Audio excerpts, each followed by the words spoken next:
Welcome to Killik & Co.'s podcast for the 16th of September. Monday morning, equity markets have had a strong start to the week session, largely driven by the fact that overnight we heard that one of the candidates for the appointment as governor of the Fed has pulled out.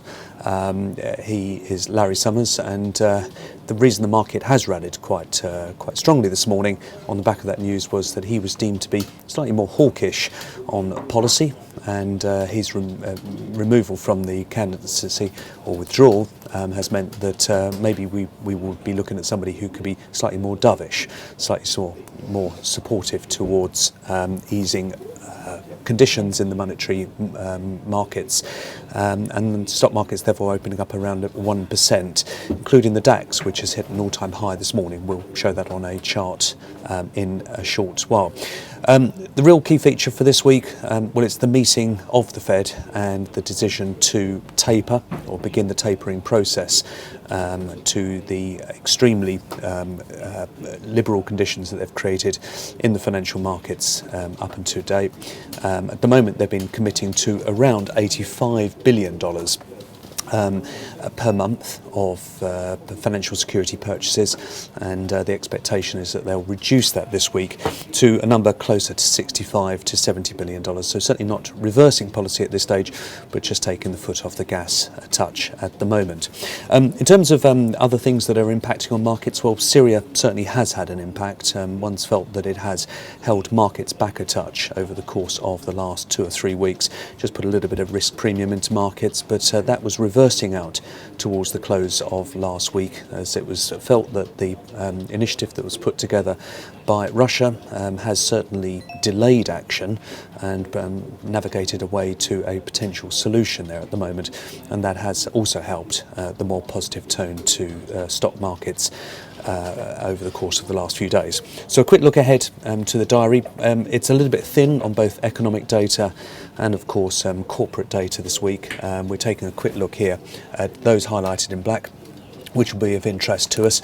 On Tuesday the 17th, we have full year results from Imagination Technologies, and later this week, United Utilities in the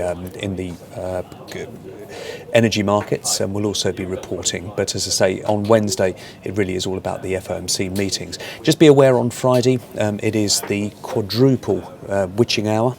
So there will be some volatility around markets during that mid-morning session as we get the expiries of the futures and options market taking place. So just treat that with a little bit of caution around that time for potentially more volatile asset prices. So let's just take a look at some of the charts that are moving markets at the moment and or reflecting the moving markets. Starting point here is the DAX. Just to point out that the DAX has hit an all-time high this morning. The FTSE 100 is still a little way off from achieving that same objective, but the DAX giving you a more underlying picture of the strength in markets that have been seen, particularly as the DAX is not carrying so much weight with the financials and the resources stocks, which have been weighing a little bit more on the FTSE of late. So the DAX hitting an all-time high. Just wanted to also mention about the currency situation here in the UK, because we have seen increasing momentum behind the potential or the perceived economic recovery that is building here in the UK. Feeling certainly much more broadly spread. We're having comments out this morning on house prices. Rightmove are indicating they see house prices moving up by 6%. That is twice the sort of perceived rate of growth on house prices at the moment. Retail sales strong, and also manufacturing indexes have also been showing some strength. And the employment or unemployment data that came out last week was also conducive to earlier tightening than Bank of England recognition, and as a result of that we've seen sterling pushing on quite a bit during the course of last week. 119.34 against the euro and against the dollar. We're getting very close back up to that sort of 160 level. Last seen in January when we entered this year, 162 is the high of this year. So just maybe that's the sort of top end of the sort of recent range that chartists will be looking more closely at. In terms of the yields, well, the 10-year yield has shied away from the 3% level, back down to 2.81% at the moment. So quite a big retracement that we're seeing in yields at the moment, taking some heat out of the sort of rising yields market, and again acting quite positively with equities at the moment. So this is on the back, as I mentioned, of that recent or that overnight withdrawal in the Fed chairmanship gain. Turning to stocks, from last week, Apple was a mover. We did see the launch of the new iPhone series, generally met with a little bit of disappointment that there was not more in the presentation. The stock has shied away from $500 back to $464. We see that as a buying opportunity. I don't think the market necessarily should have had such high expectations of the launch of that product when the price was at $500. So we'll be looking at an entry level into Apple around these levels. We also announced a new thematic note around healthcare.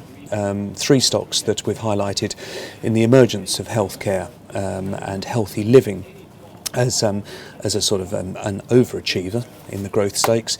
We've highlighted Nike shares here shown already sort of pushing up towards a sort of year high at the moment, but we continue to like Smith & Nephew, a UK stock which in the past has also had plenty of interest from bid candidates.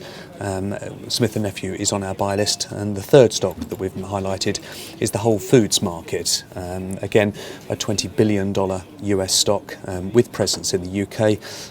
Its stores tend to focus much more on natural foods rather than the supermarkets here, and getting some very good traction. They have around 336 of these stores around the globe and have ambitions to build that into 1,000 stores over the course of the next few years. So we've had three notes on that. Do again ask your broker for comments on any of those stocks. Thank you.